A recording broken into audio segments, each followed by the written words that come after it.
Bonjour. Je vais vous parler de la question de l'inspiration. Et l'inspiration, ça signifie en fait réception. J'inspire, j'expire. On trouve ça dans le prana, enfin dans le système de respiration. Et quand on parle des potentialités de quelqu'un, quand on dit qu'il y a des choses qui viennent de lui, c'est pas si simple que cela en réalité.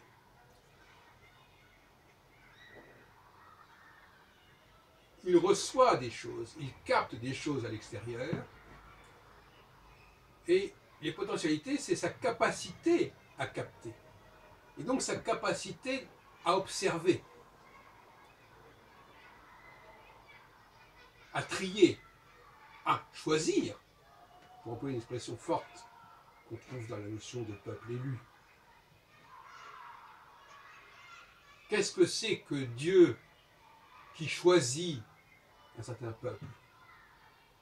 Est-ce que ce n'est pas comme un compositeur qui choisirait un certain motif, une certaine tonalité? Dieu ne peut créer qu'à l'écoute du monde. Et on dit bien, Dieu a choisi le peuple hébreu parmi d'autres peuples.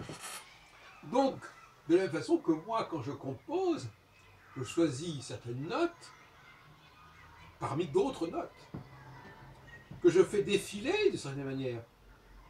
Mais je vais m'arrêter sur certaines choses. En quelques secondes, en quelques centièmes de seconde peut-être, je vais dire, tiens, c'est ça qui m'intéresse. C'est ça qui m'inspire. Et quand on n'est pas inspiré, eh bien on est frigide. La frigidité, c'est l'absence d'inspiration.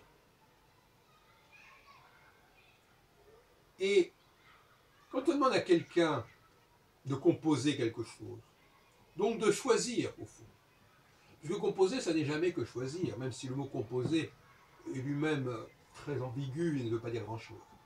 Enfin, on comprend ce que ça signifie. On dit la tradition sémantique, mais le mot lui-même n'est pas parlant. Encore que. Enfin, quand on dit un compositeur, c'est comme quelqu'un qui crée quelque chose, et c'est pas simplement quelqu'un qui compose. Bon, mais on pourrait discuter, bien sûr que quelque part on compose, alors on rassemble des choses, on les met ensemble, on les ajuste ensemble. Bon, c'est pas le débat. Le débat, c'est que certaines personnes ne sont pas inspirées par ce qui se passe autour d'eux, ne captent pas des choses intéressantes autour d'eux, des choses intéressantes qui n'ont pas été préalablement choisies. Parce que prendre des choses qui sont déjà choisies, c'est pas vraiment l'inspiration. De même que l'autre jour, je pensais au mot observation, dans le sens de quelqu'un qui observe des commandements, par exemple, comme on dit au niveau religieux, qui observe le Shabbat, Shomer Shabbat, qui garde, qui observe, on dit une observance. Mais celui qui observe dans ce sens-là, il observe des choses qui sont déjà constituées, des règlements qui sont déjà établis.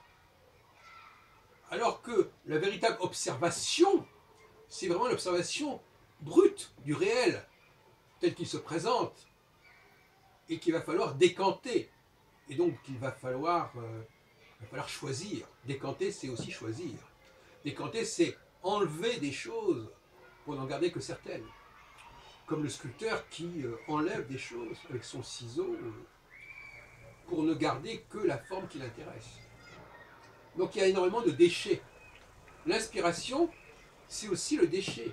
L'observation, c'est aussi le déchet. Parce que j'observe certaines choses, et donc j'en néglige d'autres, ou j'en mets d'autres de côté, ou j'en élimine d'autres. Ou en tout cas, je leur donne un statut inférieur. ce sont des rushs, des choses comme ça, sinon on peut garder éventuellement des laissés pour compte, comme on dit. Donc, la faculté majeure de tout créateur, et ça n'est pas si évident que cela, c'est la faculté d'observation. Et la faculté d'observation, c'est la faculté de choix. Et la faculté de choix, c'est la faculté d'élection, pour en revenir à cette notion d'un Dieu créateur.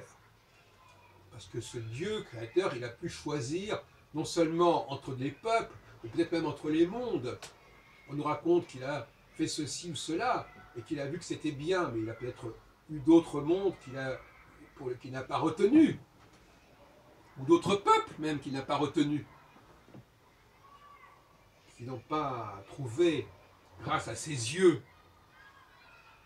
Je viens de jouer justement pendant une dizaine de minutes. Je viens d'improviser, non pas d'exécuter une musique déjà constituée, mais d'improviser.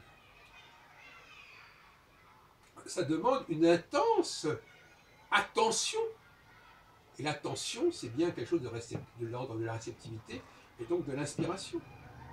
Je fais attention à ce qui se dit, à ce qui se passe, à ce qui se déroule devant mes yeux. Et en l'occurrence, dans le cas du piano, c'est moi-même qui fais dérouler, en quelque sorte.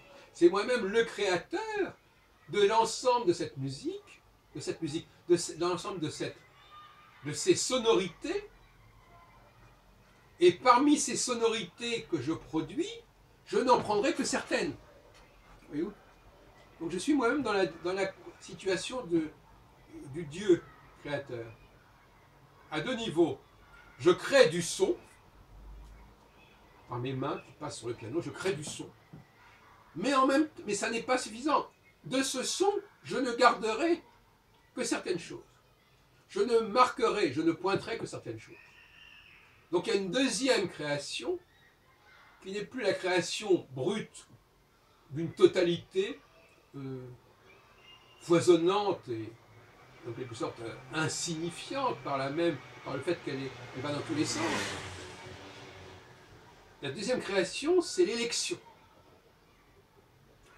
Il n'y a pas de création sans élection. Et il n'y a pas d'élection qui n'ait pas été précédée d'une production quantitative qui laissera ensuite la place à une sélection, une élection qualitative.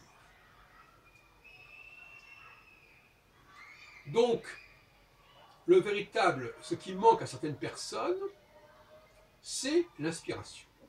Et l'inspiration, c'est ce que je ressens par rapport à ce qui se passe autour de moi ou par rapport à ce que je fais moi-même, ou ce que j'ai fait moi-même, mais en n'en retenant que certaines choses. Par exemple, quelqu'un qui a vécu des choses, il a vécu, donc c'est un vécu brut.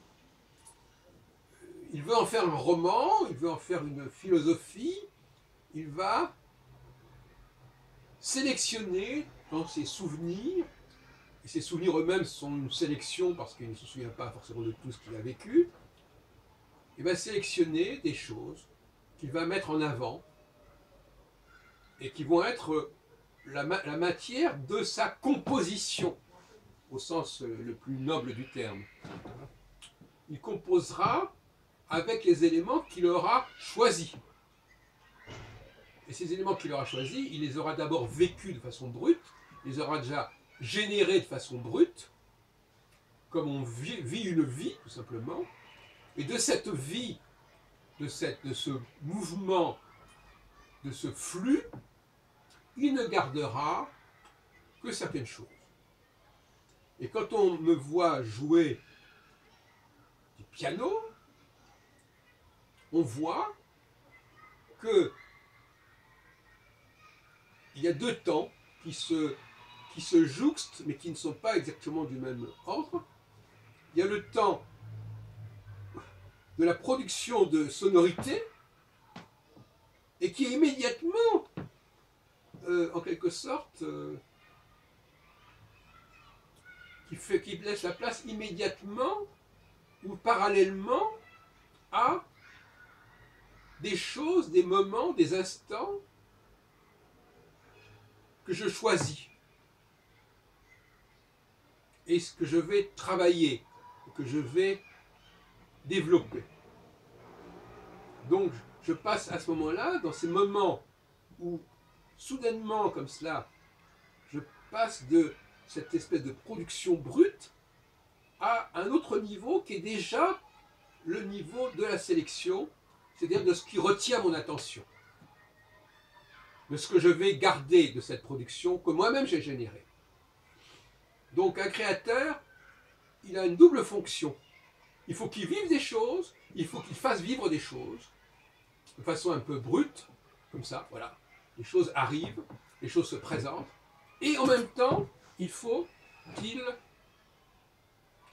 sélectionne, qu'il trie